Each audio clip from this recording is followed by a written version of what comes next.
Halo, apa kabar pemirsa? Senang sekali saya Imam Asyari bisa kembali menemani Anda di program yang syarat dengan informasi inspiratif dan juga kesehatan untuk Anda dan juga keluarga. Inilah dia Bincang Sehati. Ya, pemirsa Bincang Sehati biasanya sebelum kita menjalani pernikahan atau sebelum masuk ke acara resepsi pernikahan ataupun akad, nah para pasangan ini kemudian harus menjalani yang namanya konseling pranikah. Biasanya konseling ini sudah difasilitasi oleh pemerintah, tinggal kemudian bagaimana mereka memanfaati fasilitas tersebut.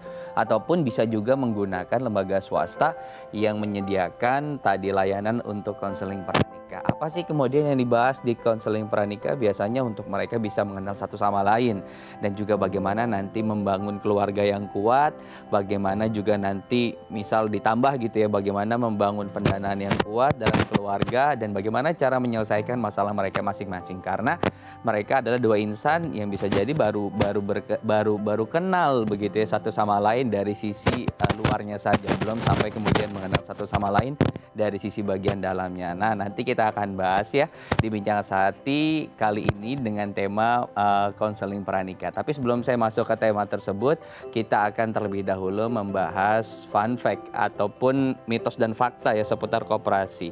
Yang pertama ini adalah hal yang kuno. Nah, banyak yang beranggapan kalau koperasi ini adalah sesuatu yang kuno, sudah sangat tertinggal sekali. Tidak banyak kemudian yang memanfaatkan jasa ini. Bisa jadi karena tadi promosinya yang kurang dan kalah juga dengan layanan-layanan yang dikembangkan oleh perbankan yang lainnya. Kemudian tidak aman dan juga terpercaya. Nah, karena tadi tidak banyak masyarakat yang tahu terkait layanan dan juga fasilitasnya, banyak kemudian yang beranggapan bahwa koperasi ini suatu lembaga yang tidak bisa dipercaya atau tidak cukup dipercaya. Nah, nanti kita akan bahas benar nggak sih anggapan masyarakat seperti ini terhadap layanan koperasi. Kemudian tidak dijamin LPS ataupun diawasi oleh OJK.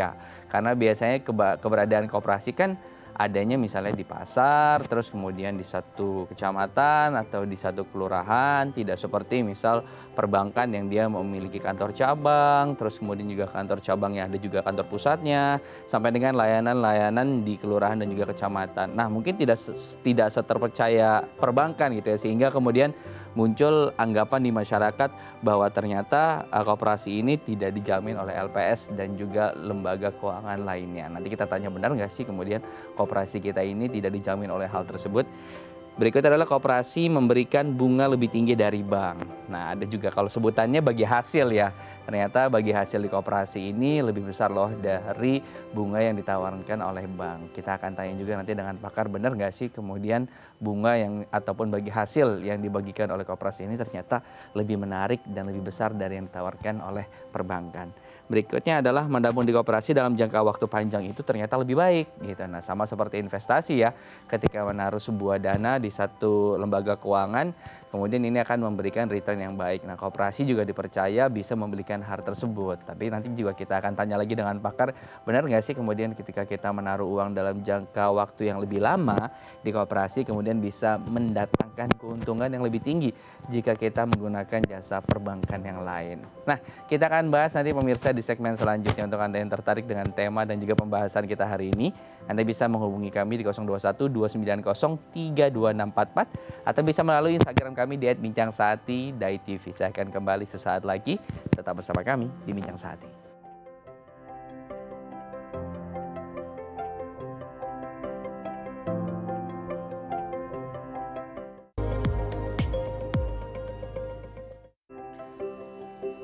Baik, terima kasih Anda masih bersama kami di Bincang Sehati. Di segmen sebelumnya saya sudah membacakan sedikit soal mitos dan fakta tentang koperasi. Karena mungkin dari Anda pemirsa, kapan terakhir kemudian menaruh uang Anda di koperasi? Bisa jadi sudah sangat lama sekali ya, tapi banyak loh masyarakat kita yang kemudian masih memanfaatkan koperasi sebagai salah satu wadah untuk mereka kemudian melakukan kegiatan simpan dan pinjam. Biasanya yang terjadi di pasar-pasar tradisional. Nah, untuk membahas mitos dan fakta seputar koperasi ini sudah bersama saya nih, bergabung narasumber bersama dengan Bapak Joni Gunawan, Wealth Coach and CEO Hartana Group Indonesia #1, Wealth Coach The 10 Wealth and Finance 2021, Yahoo Finance CEO Hartana Group. Selamat pagi Pak Joni, apa kabar Pak?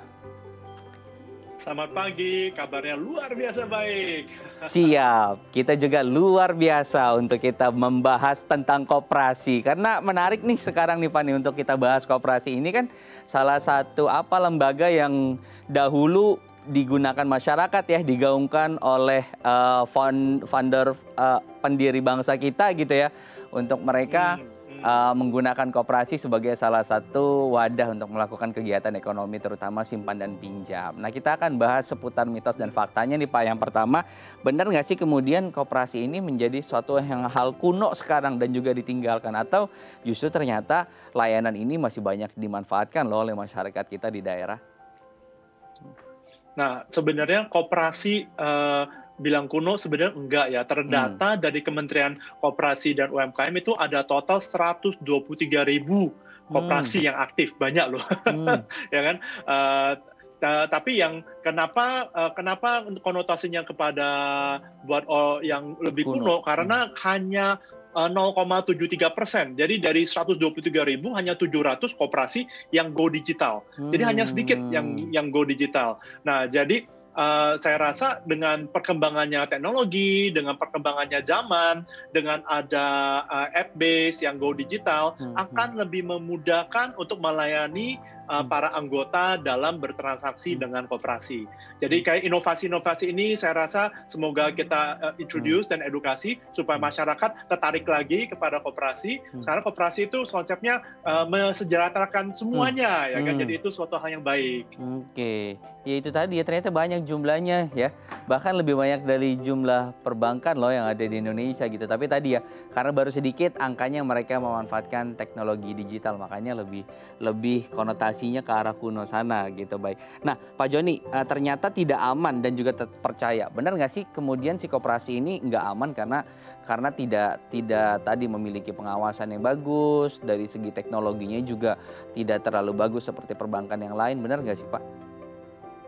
Oh, sekarang udah nggak seperti dulu lagi. Dulu kan karena prinsipnya dari kita mau usaha sama-sama, kita mau bersama gitu kan. Jadi banyak yang kelolanya kurang profesional. Tapi sekarang koperasi itu udah jauh kelolanya lebih profesional. Contoh susunan koperasi udah harus ada ketua, ada bendahara, ada sekretaris, ada pengawasnya. Jadi udah komplit tuh untuk ngawasin ya kan, ngawasin koperasi. Dan selain itu juga mengaudit kan, untuk ada laporan uang keluar masuk ya kan. Nah, kalau koperasi standarnya adalah setahun sekali laporannya itu diberikan kepada kementerian dan juga kepada anggota.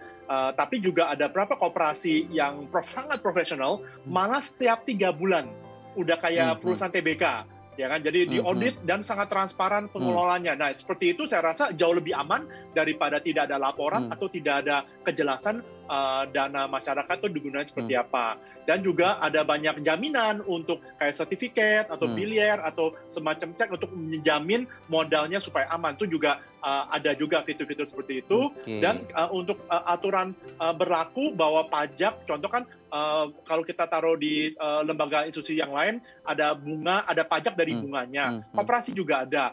Pastikan bahwa pajak dari bunganya itu dibayar, benar-benar disetor kepada pemerintah. Ada bukti store-nya. Jangan sampai cuma dipotong, tidak terima hasilnya, tapi nggak disetor ya kan. Jadi itu harus diperhatikan. Tapi cukup dipercaya karena banyak mulai ada dana buat modal kerja, buat pendidikan yang buat jangka panjang, ada juga nabung buat menikah. Jadi ini kepercayaannya mulai menimbul karena bisa lebih long term dan lebih transparan, lebih profesional. Oke, jadi tadi dari sistem organisasinya sudah transparan, sistem auditnya juga sudah rutin begitu ya, dan juga diaudit oleh lembaga-lembaga yang terpercaya. Dan tadi ternyata banyak ya produk-produk terbaru dari koperasi yang saya juga baru dengar, sampai dengan ada tadi produk-produk untuk dana pernikahan seperti itu. Bahkan saya juga tadi baru dengar, karena saya tahu hanya koperasi adalah tadi untuk simpan pinjam, tapi semakin berevolusi. Baik, menarik nih pembahasannya. Kemudian mitos fakta berikutnya adalah koperasi itu tidak dijamin oleh LPS dan juga OJK. Atau ini salah satu mitos yang sangat salah di masyarakat? Jadi sebenarnya gini, kalau kita LPS OJK itu adalah laporannya kepada Kementerian Keuangan, Hmm. ya kan. Nah, kalau koperasi UMKM itu Kementerian Koperasi dan UMKM. Jadi kita punya ada Hmm. menteri khusus yang mengawasi Oke. koperasi, Iya, ya kan. iya, Jadi iya. ya nggak mungkin dong lapornya ke dua pala, ya Iya, kan. Pasti betul, lapornya betul. kepada Kementerian Koperasi dan UMKM. Jadi itu satu, laporannya seperti itu ya. Hmm. Memang tidak diawasi karena memang bukan Hmm. ranahnya. Jadi Hmm. banyak orang Hmm. pemikirannya kan OJK, Hmm. LPS, nah LPS, itu OJK, buat iya. Kementerian Keuangan, ya kan. Tapi kalau koperasi itu ranahnya berbeda, ya Hmm. tetap Hmm. tetap diawasin, dan kita juga mesti pastikan ada laporan keuangannya untuk Hmm. bisa Hmm. kita juga sebagai anggota untuk bisa ngawasin, ya Hmm. kan. Nah, sebenarnya LPS bisa nggak koperasi masuk ke LPS? Hmm. Sebenarnya bisa, tapi udah harus ikutin BI rate yang berlaku. Hmm. Nah, Hmm. kalau koperasi ikutin BI rate bersaing sama bank, bunganya lebih kecil dan lain-lain, Hmm. tidak begitu kompetitif, nggak menarik gitu loh. Jadi Oke. kita Ya, mesti betul, betul. mesti lebih kreatif karena Ya. memang hasilnya bisa lebih besar, dia bisa baginya lebih besar buat Hmm. buat anggota, tapi harus dengan transparansi pengelola uangnya yang bisa diaudit, itu baru aman. Kalau tidak transparansi, nggak jelas, nah itu bahaya. Oke, jadi bukan karena tidak bergabung dengan LPS dan juga OJK bukan berarti tidak kredibel ya, karena justru punya kementerian khusus yang akhirnya menangani itu. Nah, harusnya juga ini menjadi kebanggaan sebagai anggota koperasi gitu ya, karena langsung layernya ke pusat. Oh, mantap sekali, baik. Koperasi juga memberikan bunga yang lebih tinggi. Nah, benar nggak sih kalau misalnya yang ini? Tadi kan sudah disinggung ya di awal, tapi mungkin boleh secara detail Pak Joni, berapa besar sih atau perbedaan antara si bunga atau bagi hasil tadi yang didapatkan oleh si anggota dengan jika dibandingkan dengan bank-bank konvensional? Nah, tergantung koperasinya, ada sistem bagi hasil, ada sistem bunga. Karena kadang-kadang ada tipe nasabah yang pengen tahu pastinya dapatnya berapa. Jadi mereka lebih senang sistem bunga karena ada kepastian. Kalau bagi hasil, tergantung hasilnya bisa lebih tinggi, bisa lebih rendah. Jadi tergantung, kebanyakan anggota atau masyarakat Indonesia masih suka yang pasti-pasti. Ya, jadi itu. Jadi memang lebih tinggi karena supaya lebih menarik daripada bank konvensional, dan biaya kenapa bank kasih bunga lebih rendah dan koperasi bisa kasih lebih tinggi, karena bank itu biaya lebih besar. Apalagi harus punya cabang, harus karyawan banyak, harus iklan promosi dan lain-lain. Jadi itu banyak sekali biaya-biaya yang ditanggung oleh bank, yang otomatis nanti pinjaman dan antara pinjaman dan simpanan itu selisihnya cukup besar untuk supaya bisa makan biaya itu. Nah, di koperasi yang digital jadi lebih menarik nih, karena apa-apa serba digital, otomatis biayanya jadi tertekan. Tidak perlu teller lagi, semuanya lewat handphone kan udah bisa ngecek saldo dan bisa transaksi, ya kan.